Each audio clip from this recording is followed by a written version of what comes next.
Hello everybody, this is Johnny Qureshi. Today I'm here with Sangeeta Datta, and she's running for city council. Place 4. Yeah, how are you doing tonight? I'm doing great. Thank you so much for asking. Yeah, so tell me a little bit about your personal experience, what really brought you here, and what are your personal motivations to do this?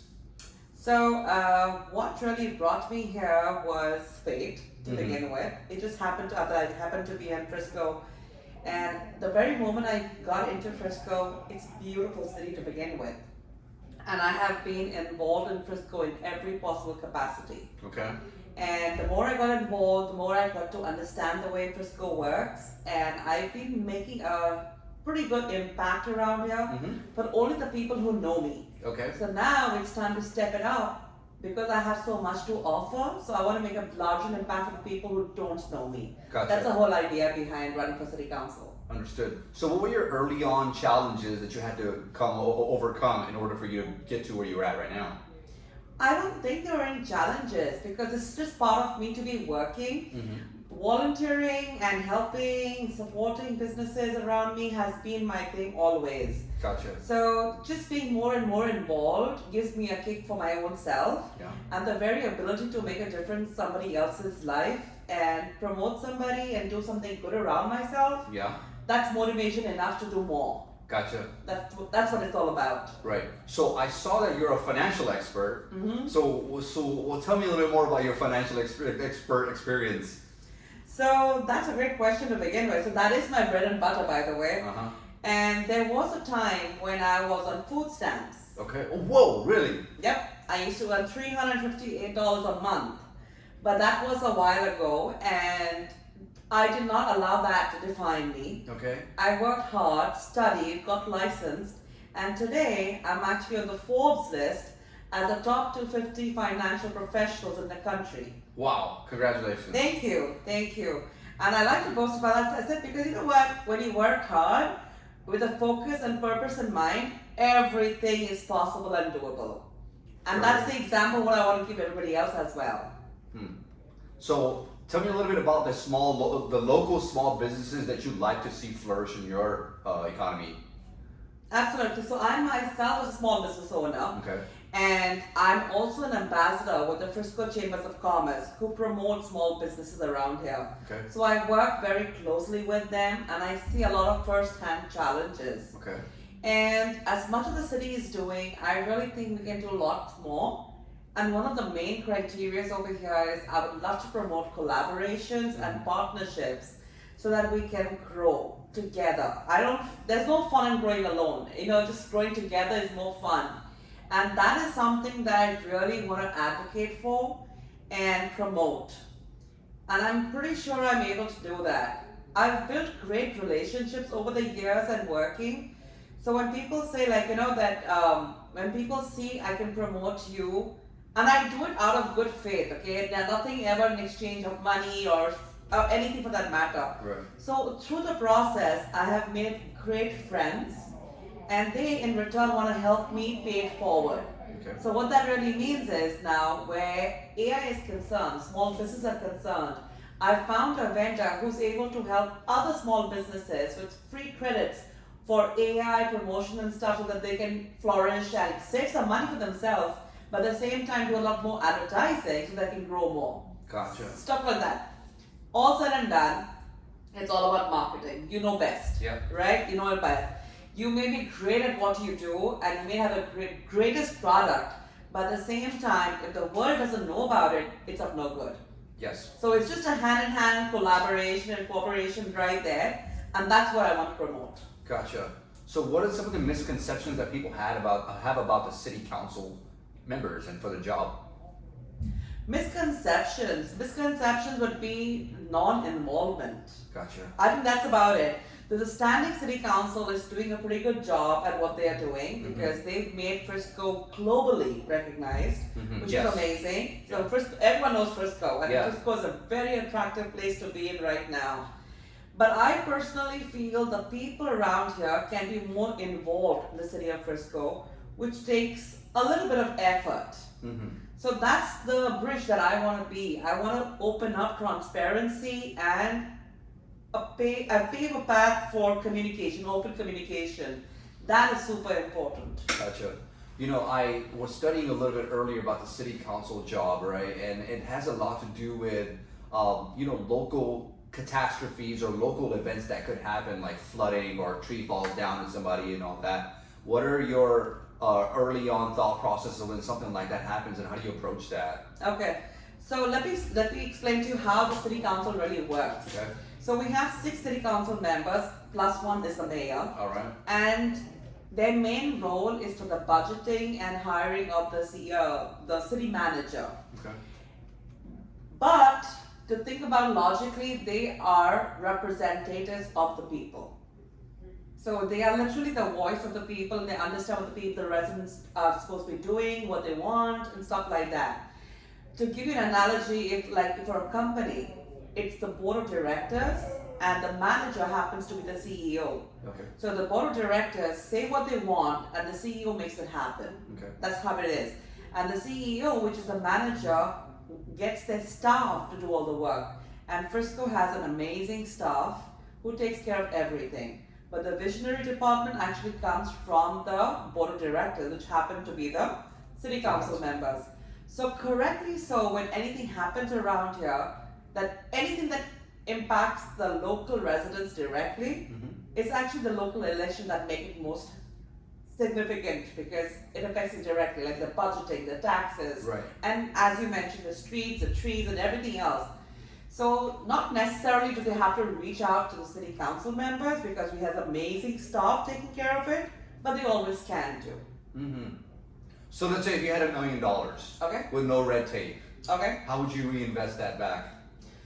Oh well, $1 million goes like this if not well spent and not well thought of, right? All right.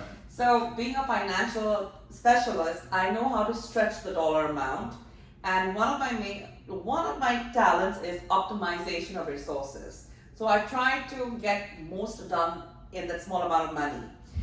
Frisco is growing beautifully. Now with the growth comes a few challenges as well because of the growth, right? So we had a recreation center, we have one athletic center and stuff like that. But because of the growth, we need more of it. Okay. We need more better infrastructure because what we were built for a small number of people. Now the number has grown. So basic necessities like growth of infrastructure, widening of streets, those are most important. There has been unfortunate incidents where an ambulance could not go through to a house of need because 2 cars were parked in the same street and we lost a life. Oh man. So something like that is not okay. You know, we can't just take that lightly. So what that really means to say is we just have to broaden the roads. So infrastructure has to be taken care of. It's very important we take Frisco a little bit more seriously where we want it to be a place where people love, live, laugh, live, and stay over here and comfortably. So a place where the residents are heard, seen, understood, and worked for. Gotcha. So I think if I have the $1 million, I would reinvest in Frisco so that we just grow, just like a house. You know, when your home is growing, you want to renovate the house to make it more prettier and available and possible for everybody. Same thing for Frisco as well. I would love to reinvest in Frisco to begin with. Wow, that's very good. So recently there has been a little bit of bad news about Frisco. It's not bad news about the city of Frisco, but a very hardcore event happened over here. Oh, okay. Yeah. So how are you and everybody in the community dealing with that emotionally? That is something. No, nothing should have happened ever anywhere for that matter. Unfortunately, it did happen in Frisco. And on that specific day, the entire Frisco, I would say, came together as one. Yeah, we saw that. The whole world saw that. Exactly. That was beautiful. That was beautiful. So Frisco as a community are pretty united, and that's the beauty of it all.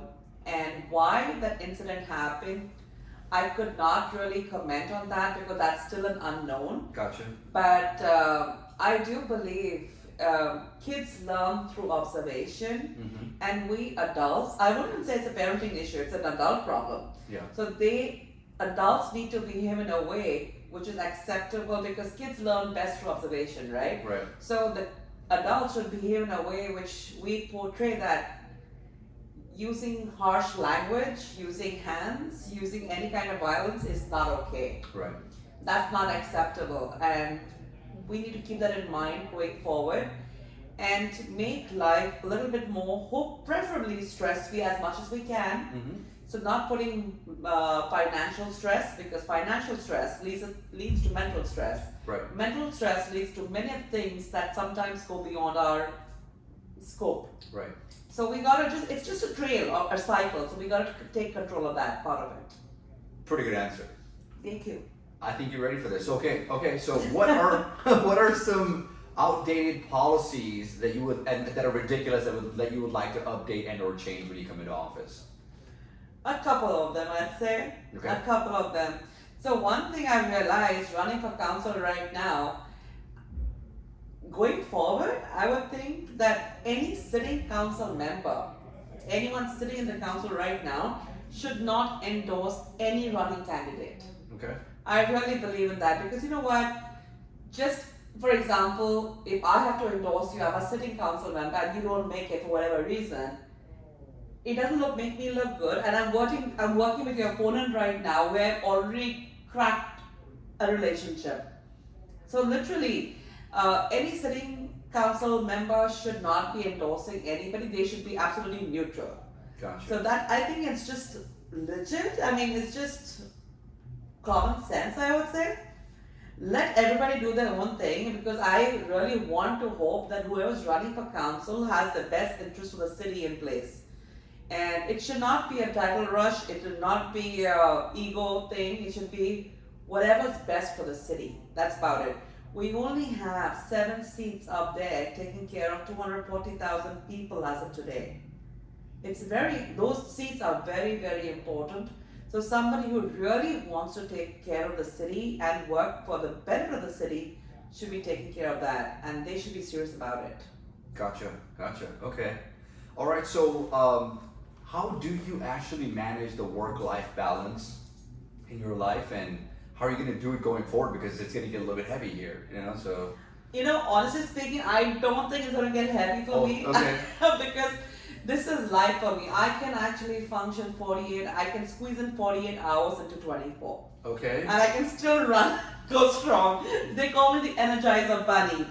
And I think, not to brag about it, but I just need a decent amount of sleep, like maybe 3 or 4 hours, good solid sleep. Okay. And I'm out and ready to go do the next big thing. Today as well, without anything council related, I am still doing everything.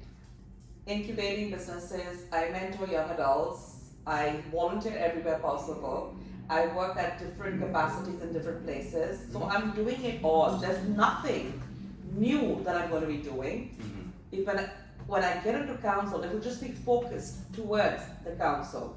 So I think if at all, I'll have less work compared to what I'm already doing right now. Really? That's surprising. I'm telling you, because I think it'll be more like a programmed, coordinated, organized manner, I would say. Because right now I'm already doing it all. So I really don't think that I'll be doing anything different. Gotcha. Okay. Well, so what advice do you have for somebody that wants to come up and do the exact same things that you're doing? Did you make any mistakes in the process that you would like for them to avoid? Like, what advice would you give like a younger version of you that was trying to come back up? So we all learn through our own work process. One of the things that I've learned is don't trust everybody. Okay. So I have this problem of trusting people, and I take a word values. If you say something, I believe it. Yeah. Because that's the way I work. Because when I say something, I mean it. Right. But that is a rare thing right now, and everyone doesn't believe that saying anymore. That's what I've learned. When I started thinking about running for city council, I really wanted to be an amazing journey, and I wanted the young blood and younger generations to come onto my team so that they can learn the process. So I paved the path for them to get into council and city office and office positions. Right. But whatever I've gone through the process, let's just say it was adventurous. Mm-hmm. We leave the rest for later on, but it's a great learning. I would want to filter that a little bit, for sure. Okay, okay. Well, so is there anything specific that you would just like to tell to your constituents and to the common public about the coming up vote and why you are the person that they should vote for? It's simple. Number one, we have May 3rd, which is Saturday, Yeah. the last day of voting. Okay. 7 a.m. to 7 p.m. at your nearest fire stations, number one. Please step out to vote because that is super, super important. Your voice matters, your vote counts, and every vote can make a difference. So, super important, everybody needs to come out to vote. It's less than 5 minutes. They come out, go inside with their ID card because many people forget their ID card. Go in, it's pretty super simple, and that's about it. That's number one, show up. That's very important. Why should they vote for me? It's because I've already been very involved in the city, and I really can say that I have completed my internship before applying for this role. I'm already involved, I have been doing it all. It's just that I want to step it up right now so that I can make a bigger impact for the people who don't know me. I am blessed to have a capacity to change things around over here, and I call myself a billionaire because of the people and the relationships I've made through the process. And because of that requirement, I'm able to build a bridge between somebody who has it and who doesn't, and I can just connect them to make things happen and work. Yeah. More like a catalyst. So I would say, take advantage of that part of it. And in today's time, among all my opponents, I really believe I